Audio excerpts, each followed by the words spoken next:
Well, good evening. Oh, my goodness, here we are. Tonight, a very favorite story from some time ago.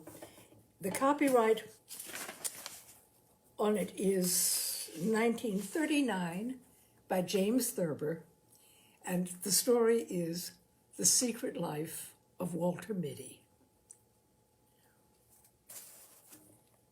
We're going through.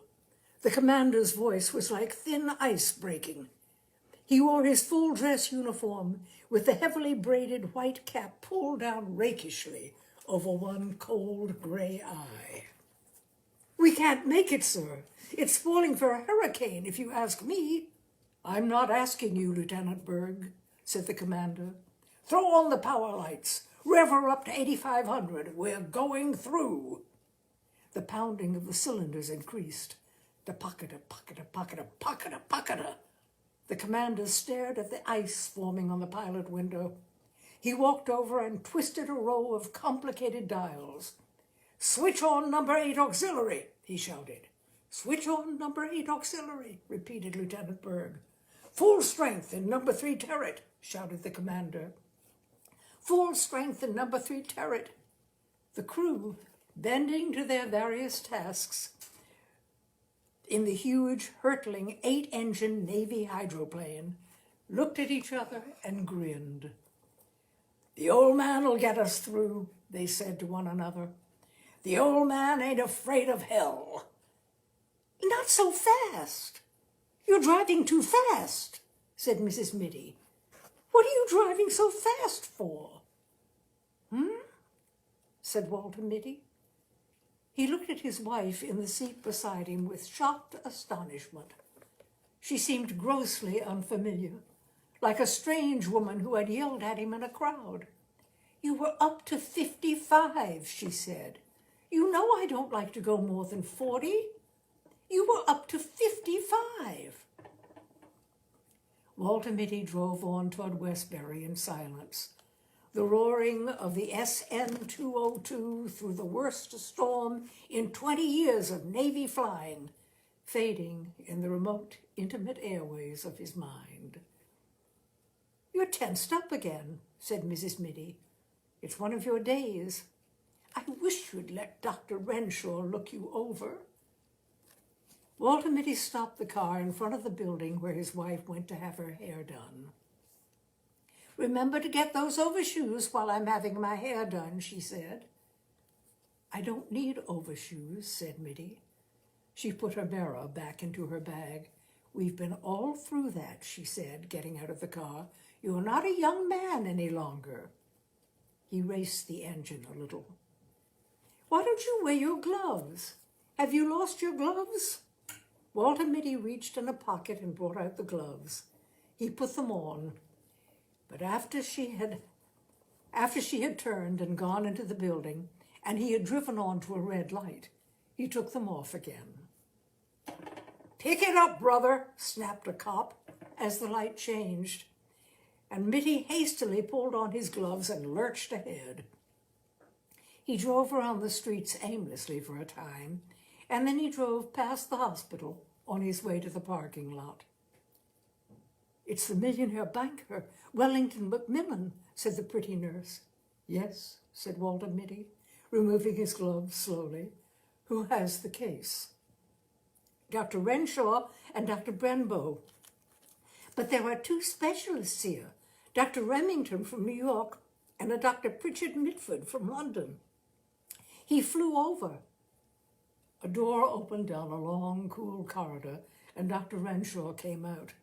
He looked distraught and haggard. "Hello, Mitty," he said. "We're having the devil's own time with Macmillan, the millionaire banker and close personal friend of Roosevelt. Obstetriosis of the ductal tract, tertiary. Wish you'd take a look at him." "Glad to," said Mitty. In the operating room, there were whispered introductions. Dr. Remington, Dr. Mitty, Dr. Pritchard Mitford, Dr. Mitty.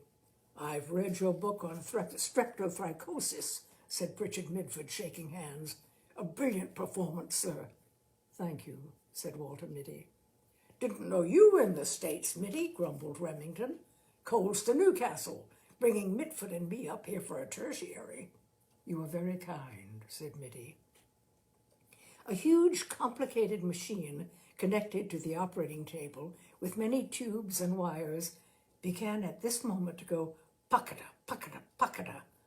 "The new anesthetizer is giving away," shouted an intern. "There is no one in the East who knows how to fix it." "Quiet, man," said Mitty in a low, cool voice. He sprang to the machine, which was now going puckata, puckata, queep, puckata, queep.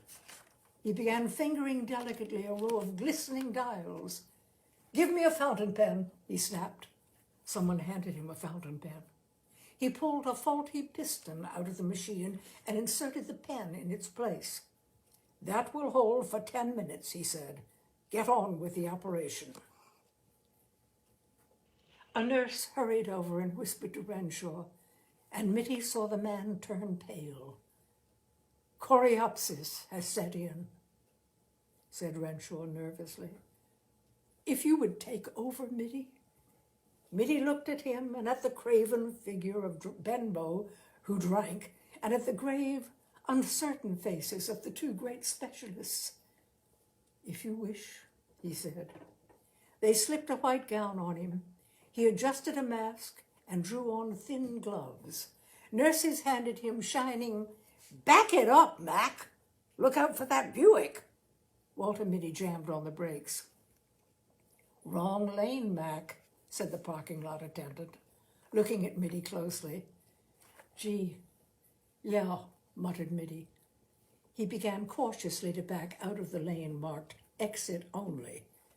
"Leave her sit there," said the attendant. "I'll put her away." Mitty got out of the car. "Hey, better leave the key." "Oh," said Mitty, handing the man the ignition key. The attendant vaulted into the car, backed it up with insolent skill, and put it where it belonged. "They're so damn cocky," thought Walter Mitty, walking along Main Street. "They think they know everything." Once he had tried to take his chains off outside New Milford, and he had got them wound around the axles. A man had had to come out in a wrecking car and unwind them, a young, grinning garage man. Since then, Mrs. Mitty always made him drive to a garage to have the chains taken off. "The next time," he thought, "I'll wear my right arm in a sling. They won't grin at me then. I'll have my right arm in a sling, and let's see, I couldn't possibly take the chains off myself." He kicked at the slush on the sidewalk. "Overshoes," he said to himself, and he began looking for a shoe store.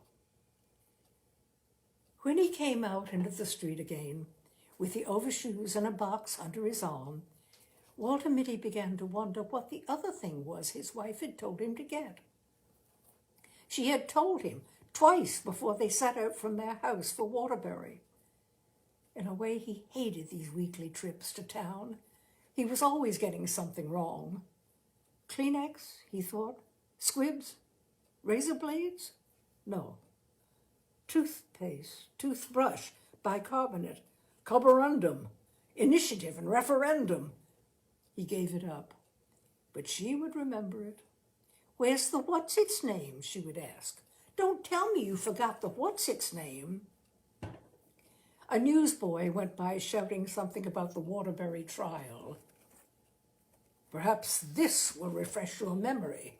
The district attorney suddenly thrust a heavy automatic at the quiet figure on the witness stand. "Have you ever seen this before?" Walter Mitty took the gun and examined it expertly. "This is my Webley Vickers 5080, he said calmly. An excited buzz ran around the courtroom. The judge rapped for order. "You are a crack shot with any sort of firearms, I believe," said the district attorney insinuatingly. "Objection," shouted Mitty's attorney. "We have shown that the defendant could not have fired the shot. We have shown that he wore his right arm in a sling on the night of the 14th of July. Walter Mitty raised his hand briefly, and the bickering attorneys were stilled. "With any known make of gun," he said evenly, "I could have killed Gregory Fitzhurst at 300 feet with my left hand. Pandemonium broke loose in the courtroom. A woman's scream rose above the bedlam, and suddenly a lovely, dark-haired girl was in Walter Mitty's arms.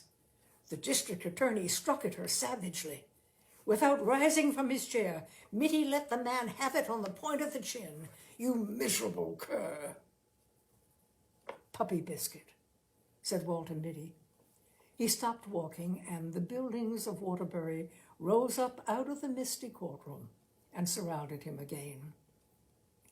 A woman who was passing laughed. "He said puppy biscuit," she said to her companion. "That man said puppy biscuit to himself." Walter Mitty hurried on. He went into an A&P, not the first one he came to, but a smaller one farther up the street. "I want some biscuits for young, small dogs," he said to the clerk. "Any special brand, sir?" The greatest pistol shot in the world thought a moment. "It says puppies bark for it on the box," said Walter Mitty. His wife would be through at the hairdresser's in 15 minutes, Mitty saw in looking at his watch, unless they had trouble drying it. Sometimes they had trouble drying it. She didn't like to get to the hotel first. She would want him to be there waiting for her, as usual. He found a big leather chair in the lobby facing a window, and he put the overshoes and the puppy biscuit on the floor beside it. He picked up an old copy of Liberty and sank down into the chair. "Can Germany conquer the world through the air?" Walter Mitty looked at the pictures of bombing planes and of ruined streets. "The cannonading has got the wind up in young Raleigh, sir," said the sergeant. Walter Mitty looked up at him through tousled hair. "Get him to bed," he said wearily, "with the others. I'll fly alone."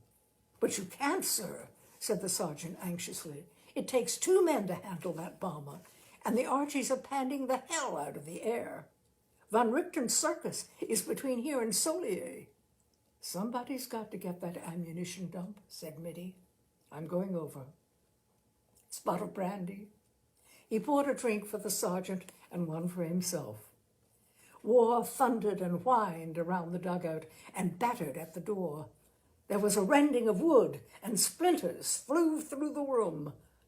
"A bit of a near thing," said Captain Mitty carelessly. "The box barrage is closing in," said the sergeant. "We only live once, Sergeant," said Mitty, with his faint, fleeting smile. "Or do we?" He poured another brandy and tossed it off. "I never see a man could hold his brandy like you, sir," said the sergeant. "Begging your pardon, sir." Captain Mitty stood up and strapped on his huge Webley Vickers automatic. "It's 40 kilometers through hell, sir," said the sergeant. Mitty finished one last brandy. "After all," he said softly, "what isn't?" The pounding of the cannon increased. There was the rat-tat-tatting of machine guns, and from somewhere came the menacing puckata, puckata, puckata of the new flamethrowers. Walter Mitty walked to the door of the dugout, humming "Auprès de ma blonde." He turned and waved to the sergeant.